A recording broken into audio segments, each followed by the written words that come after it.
My best friend Lloyd, love him to death. I remember we used to go to Baskin Robbins ice cream, and I used to look forward to going to Baskin Robbins because they had the flavor of the month. That's right. Now, I'd always go in and get 2-3 samples. You know, then there were a couple of girls there that kind of liked us, and they let us sample everything. But it always came down to when it was time to get them 2 scoops of ice cream in that cup, my buddy Lloyd always got vanilla. To this day, he don't like no other ice cream but vanilla. Don't put nothing else in front of him. He'll cut you if you try to give him some Rocky Road. He likes vanilla. We are creatures of habit, and we like what we like.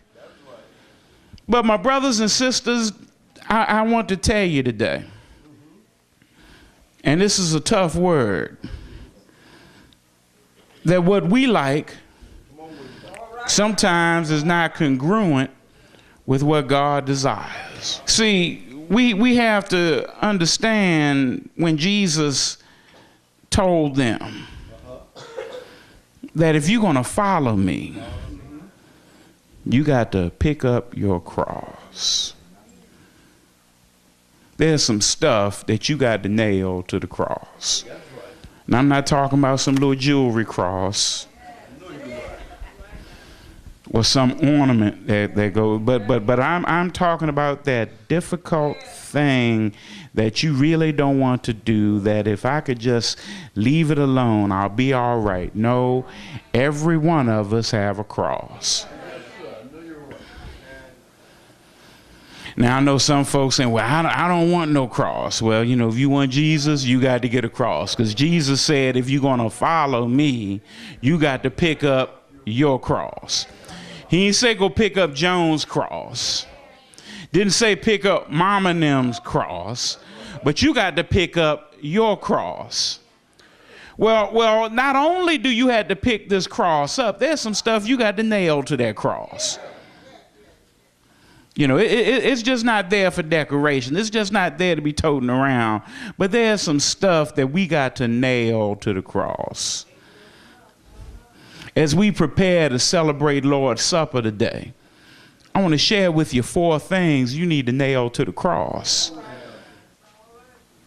And I'm also here to tell you that if you don't nail them to the cross, you ain't worthy of this blood and wine. First thing we got to nail to the cross is self. Verse 34 was clear. Jesus said, whoever desires to come after me, let him deny self.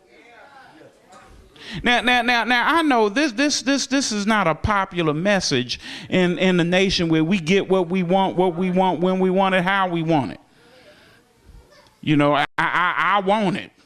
You know, one of the things that I find fascinating as I look at the body of Christ right now, and I'm not picking on young folk, not picking on old folk, but I'm talking about the body of Christ. Somehow we have evolved to the point where sacrifice has become a dirty word. See, we've gotten to the point now. You know, grandmama and them, when they were members of New Rising Star, missionary, whatever it was, AME Baptist Church, they were committed to the church. If they had a preacher who was crazy, they prayed that rascal through. Sometimes prayed him through the doors, but they stayed there with the church. They didn't worry about who was chairman of this or who was head of that. But they stayed there. They were committed to the bigger picture. They weren't committed to how much was in the building fund. They weren't committed to how many children was in the Sunday school. But they were committed to the vision of the house, that Jesus created this place, that this is where I'm working out my soul salvation. And if I don't like what's going on, it ain't everybody else's fault. I need to look at me. Now in this 21st century, we treat church like we customers. Well, you know, why'd you leave? Well, you know, they didn't have any programming for children. Wait a minute, what make you think that somebody else won't be bothered with your kids and you don't want to be bothered with your kids? Well, they have this and they have that, and they have this program and they have that program, and that's why I'm over there. Had it ever occurred to you that the reason that you're here might be to start some of them programs right here? We so busy looking at what the church can do for me, but we need to flip the script and realize is what can I do for the church? We too selfish.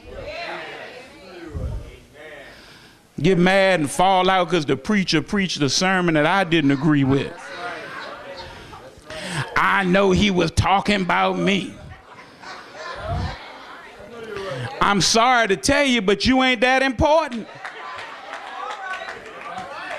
There's a whole bunch of other folk up in here that need to hear the word. And you sitting there thinking the preacher picking on you, there 50 other folks saying he picking on me. Then what y'all don't realize, sometimes the preacher picking on himself.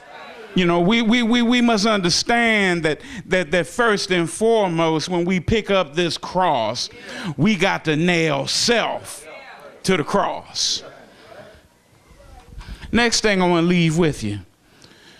When you pick up the cross, you got to nail security to the cross. Wait, what are you talking about, preacher? Let's look at verse 35. What did Jesus say? For whosoever will save his life shall lose it, but whosoever shall lose his life for my sake and the gospel shall save it. Now, this is a real paradox here. How can I save my life by losing my life?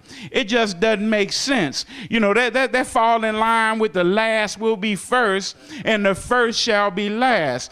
You know, that falls into that same paradox of if you want to be in charge, if you want to be the leader, then you got to be everybody's servant.